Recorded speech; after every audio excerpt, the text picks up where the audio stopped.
প্রধানমন্ত্রীর তথ্য উপদেষ্টা জাহিদুর রহমান বলেছেন এখন পর্যন্ত তাদের কর্মকাণ্ড নিষিদ্ধ আছে, তারা একটু অপেক্ষা করুন।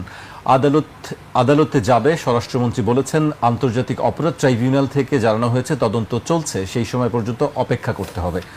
বিচারে যদি দেখা যায় তাদের নিষিদ্ধ করা হচ্ছে না, আবারও বলছি এটা আদালতের এখতিয়ার, তিনি সব পক্ষকে শুনে সিদ্ধান্ত নেবেন, তাহলে তারা কর্মকাণ্ড করতে পারবেন।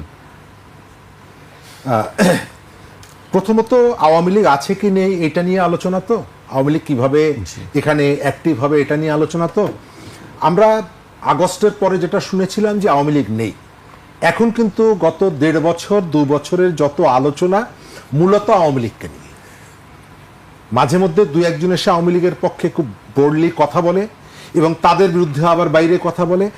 সেন্টার পর্যন্ত এখন পর্যন্ত আওয়ামী লীগের ভালো, আওয়ামী লীগের খারাপ, আওয়ামী লীগ আসতে পারবে কি আসতে পারবে না, আমাদের যে বড় প্রশ্ন থাকে, আমাদের যে বড় ব্যর্থতা সেটা হলো যে রাজনৈতিক দলটিকে আপনি গণঅভ্যুত্থানের ভেতর থেকে বিতাড়িত করলেন, যাদের একটা বড় অংশ দেশ থেকে পালিয়ে যেতে বাধ্য হলো, সেই রাজনীতির বিপরীতে আপনি কোনো রাজনীতি নির্মাণ করতে পারেন নাই। আমাদের গত 2 বছর 2.5 বছরের রাজনীতির ফোকাসটা ছিল নয়া বন্দোবস্ত, আমাদের তরুণরা যেটা বলেন। আমাদের এখানে নয়া বন্দোবস্ত হয়েছে। সর্বশেষ জাতীয় যে নির্বাচন, সেই নির্বাচনে তো সরকার গঠন করেছে বিএনপি, প্রধান বিরোধী দল জামাত। এটা তো আর নয়া ফোর্স না, নয়া শক্তি না, এটা তো পুরনো শক্তি। তাহলে সেই নয়া বন্দোবস্তটা এখানে কি বলছেন যে সরকার বিরোধী দল, সরকারি দল এবং বিরোধী দল জামাত এবং বিএনপি, বিএনপি সরকার গঠন করেছে, জামাত বিরোধী দল, দুটো দলই তো পুরনো। তাহলে আমার সেই নয়ার বন্দোবস্তটা কোথায়? আমি যে গত 2 বছর ধরে শুনলাম, তার অর্থ হলো যে আপনি নতুন রাজনীতি এখানে নির্মাণ করতে পারেননি। আপনার রাজনীতিটা এখন পর্যন্ত আটকে আছে ওই পুরনো রাজনীতির মধ্যে।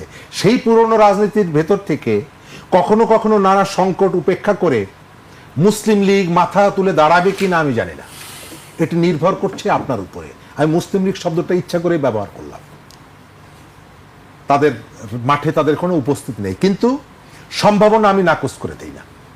এখানে কেউ দাঁড়াতে পারবে না আজকের পর্যন্ত, যেটা এটাই চূড়ান্ত তা না। আওয়ামী লীগের কাছে আপনি রাতের বেলা ভোট চাইতে যান, তার মানে হলো আওয়ামী লীগ আছে। আপনি ভোটের আগে তাকে নিয়ে মিষ্টি মিষ্টি কথা বলেন, তার মানে আওয়ামী লীগ আছে। সে মিছিল মিটিংয়ে নাই। স্থানীয় সরকার নির্বাচনে আওয়ামী লীগ বহু চেষ্টা করেছে বিএনপির প্রার্থীদেরকে বাইরে রেখে এবং বিএনপিকে আঘাত করা, অথবা আমার কাছে এখনো পরিষ্কার একটা পুরনো একটা কার্টুন কিছুদিন আগে আমি সংবাদে দেখছিলাম।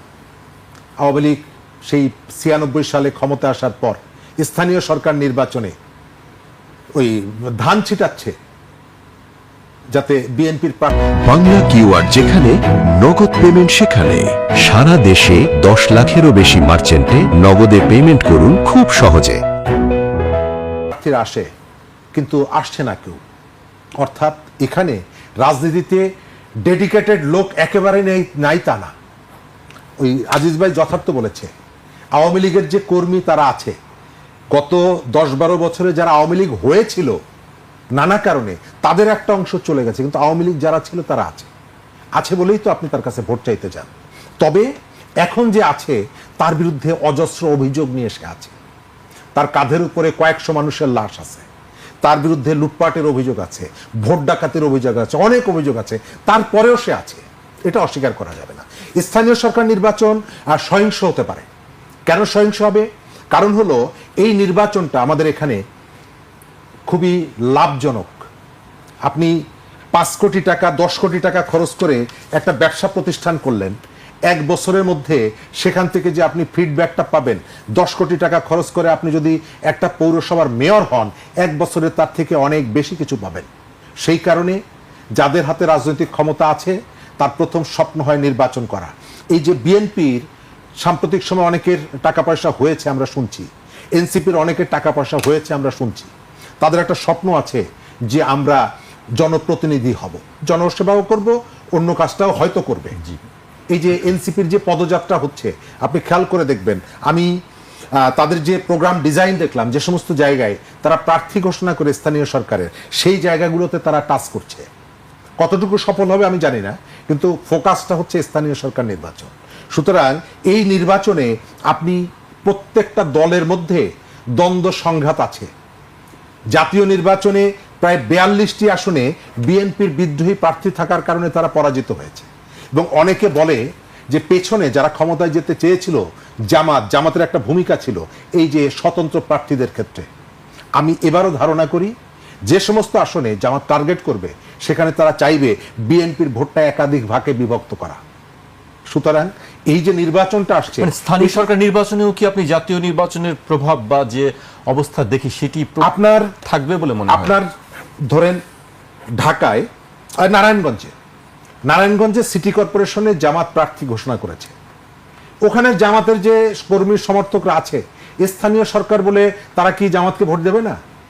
মোটেই না, অবশ্যই দিবে। সেখানে জামাতের যে প্রার্থী তাদের জামাতের তো সবাই ভোট দিবে। আপনার শুধুমাত্র ব্যানারটা থাকছে না, আপনার মার্কায় থাকছে না, কিন্তু মানুষ তো থাকছে। সুতরাং এটা তো নন পলিটিক্যাল প্রোগ্রাম না, নির্বাচন এর যে জার্সিটা আপনার রাজনৈতিক রং নেই, নাম নেই, কিন্তু এই নির্বাচনটা তো একটা রাজনীতির অংশ, প্রান্তিক রাজনীতির অংশ। আওয়ামী লীগ এর ভেতর থেকে সংগঠিত হওয়ার চেষ্টা করবে কিনা আমি জানি না। তবে আমার যেটা ধারণা যে আওয়ামী লীগ বিচ্ছিন্নভাবে, মানে কার্যক্রম নিষিদ্ধ আওয়ামী লীগ বিচ্ছিন্নভাবে 2টো পৌরসভায় 3টা সিটি কর্পোরেশনে অংশগ্রহণ করার ভেতরে এই ধরনের পলিটিক্যাল কৌশল সম্ভবত তারা নিবে না। তারা সামগ্রিকভাবে তাদের ভবিষ্যৎ রাজনীতির কিভাবে তারা করবে, সরকার, আইন, তাদের বিরুদ্ধে অভিযোগ, সামগ্রিক বিষয়গুলোকে বিবেচনা করে স্থানীয় সরকার নির্বাচনটা তার সাথে সংযুক্ত করে তারা সিদ্ধান্ত গ্রহণ করবে। আপনার নারায়ণগঞ্জে একজনকে দাঁড় করিয়ে দিল, আর কোথাও করলো না, তারা বাংলাদেশের রাজনৈতিক অ্যাক্টিভিটি চালাতে পারছে না, কিন্তু কোনো একটা জায়গায় একজন পৌরসভার প্রার্থীকে দাঁড় করিয়ে দিলেন। আমার কাছে এটা মনে হয় না। আমার ধারণা যে তারা তাদের রাজনৈতিক যে ভবিষ্যতের কথা বিবেচনা করে যে সিদ্ধান্তই নিক না কেন সেটি একটু কোঅর্ডিনেটেড হবে, বিচ্ছিন্নভাবে করবে না।